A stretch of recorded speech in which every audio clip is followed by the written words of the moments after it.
Assalamualaikum warahmatullahi wabarakatuh. Berjumpa lagi di channel kelasku online, belajar menyenangkan kapan saja dan di mana saja. Teman-teman, kita akan melanjutkan kembali kajian tafsir buku 4 yang membahas tentang pedoman kegiatan pengembangan keprofesian berkelanjutan dan angka kreditnya. Tentu bagi ASN guru. Teman-teman, masih bingung apa saja unsur dari kegiatan pengembangan keprofesian berkelanjutan atau kegiatan-kegiatan yang dalam unsur PKB.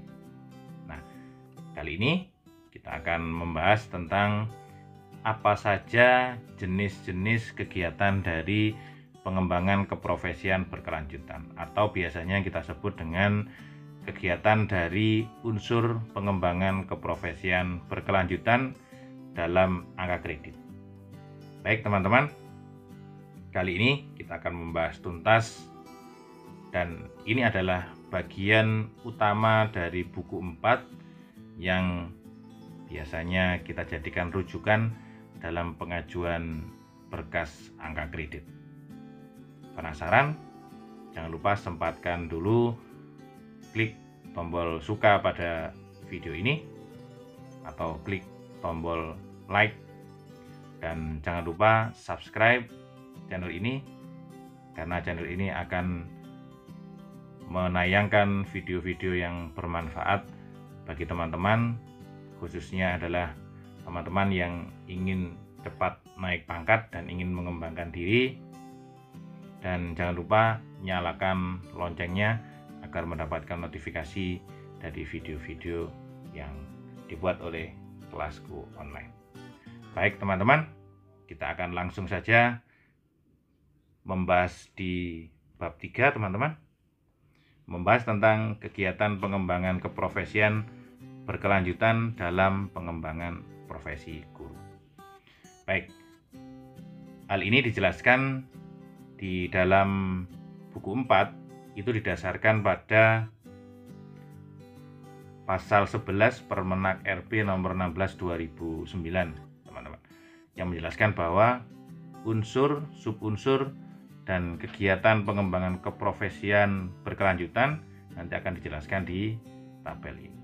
Nah, semuanya ini kita lakukan adalah untuk mengembangkan diri di dalam jenjang karir kita sebagai ASN guru. Nah, apa saja? Kita akan lihat satu persatu teman-teman. Unsur dan subunsur PKB.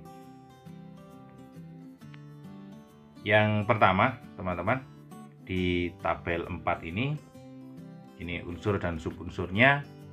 Kita akan lihat yang pertama, ini adalah garis besarnya dulu.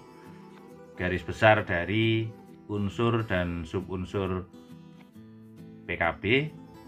Setelah itu di video selanjutnya teman-teman kita akan bahas satu persatu penjelasan atau penjabaran dari masing-masing subunsur sehingga kita akan memahami ketika kita mengikuti pengembangan diri berupa MGMP misalnya atau KKG di dalam pada teman-teman SD yang nanti akan dapat kita angka kreditkan, termasuk buku teks, buku pendidikan, laporan penelitian tindakan kelas, ada lagi kumpulan puisi, cerpen, karya seni, dan seterusnya.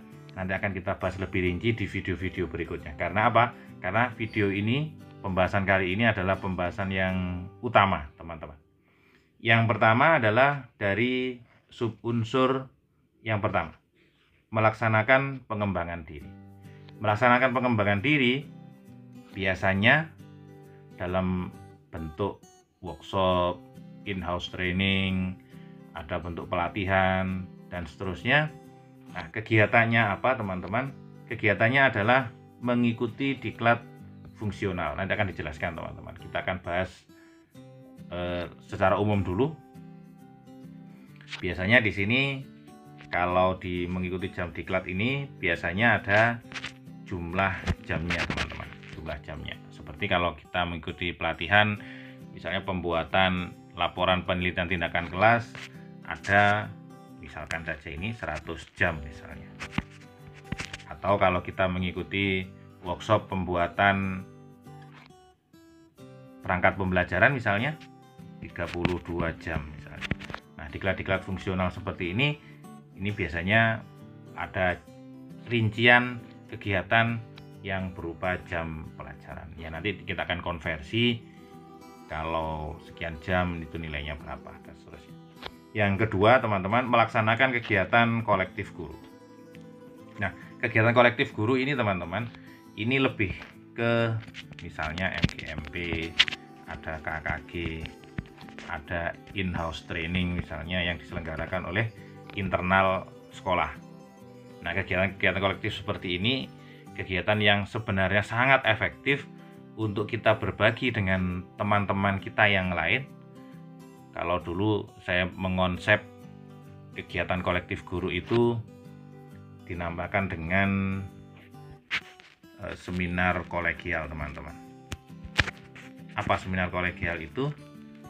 Teman-teman, seminar kolegial itu seminar yang kita selenggarakan untuk menyeminarkan atau untuk mendesiminasikan hasil penelitian yang kita buat. Karena apa? Karena PTK, teman-teman, PTK itu nilainya 4 kalau diseminarkan, salah satunya, teman-teman. Nah, saya buat seminar kolegial. Nah, seminar kolegial itu sebenarnya adalah kegiatan kolektif, teman-teman, untuk mewadahi teman-teman yang ingin menyeminarkan PTK-nya atau laporan penelitian tindakan kelas. Yang kedua, ada MGMP misalnya. Kita dapat berbagi dengan teman-teman kita di dalam satu lingkup mata pelajaran yang sama. Ada MGMP IPA, ada MGMP Fisika, ada MGMP Kimia, dan seterusnya. Nanti akan kita bahas satu persatu. Yang kedua, yang tidak kalah pentingnya adalah dari subunsur publikasi ilmiah. Nah, di subunsur publikasi ilmiah ini sebenarnya sangat banyak, teman-teman, penjelasannya.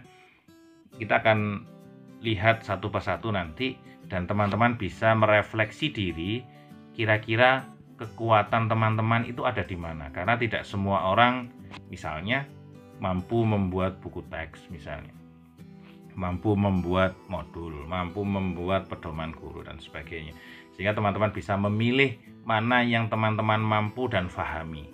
Tidak harus misalnya harus membuat semuanya, tidak harus. Kenapa? Karena sangat banyak jenis-jenis dari publikasi ilmiah. Apa saja?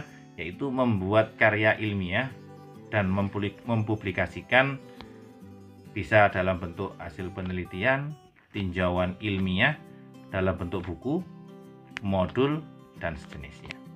Jadi di sini rinciannya masih bersifat umum, teman-teman. Nah, teman-teman nanti bisa memilih. Yang terakhir, teman-teman. Nah, ini yang terakhir adalah karya inovatif, teman-teman. Di karya inovatif ini, teman-teman, ada 5 kegiatan yang bisa kita ikuti atau kita buat. Yang pertama, menemukan teknologi tepat guna. Jadi teman-teman yang suka dengan teknologi, misalnya membuat alat yang bisa digunakan oleh masyarakat, misalnya membuat keripik singkong misalnya. Jadi alat yang teman-teman buat bisa memberikan manfaat ke masyarakat sekitar. Yang kedua adalah menciptakan karya seni. Karya seni bisa dalam bentuk tari, bisa dalam bentuk lagu, dan seterusnya. Nanti kita bahas satu persatu kriterianya apa. Terus membuat modifikasi alat pelajaran. Ini yang kita sebut dengan media, teman-teman, media pembelajaran kalau dalam konteks kita sebagai seorang guru. Mengikuti pengembangan penyusunan, nah ini 5-nya ini tidak ada, teman-teman. Standar pedoman soal dan sejenisnya. Ini yang berhubungan dengan guru. Yang nanti teman-teman bisa mengembangkan standar soal, pedoman soal, dan seterusnya sesuai dengan kriteria yang sudah ditentukan atau secara keumuman. Nah, teman-teman, ini saja pembahasan kita tentang berbagai macam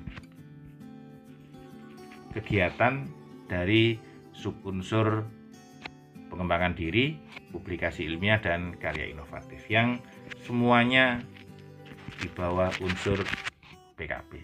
Ini sebagai gambaran umum dulu teman-teman, kita akan bahas satu persatu di video-video selanjutnya. Like jika suka video ini, jangan lupa subscribe dan komen di bawah. Bila teman-teman ada pertanyaan, jangan lupa di-share di media sosialnya teman-teman, agar orang lain juga mendapatkan manfaat dari video ini. Terima kasih. Assalamualaikum warahmatullahi wabarakatuh.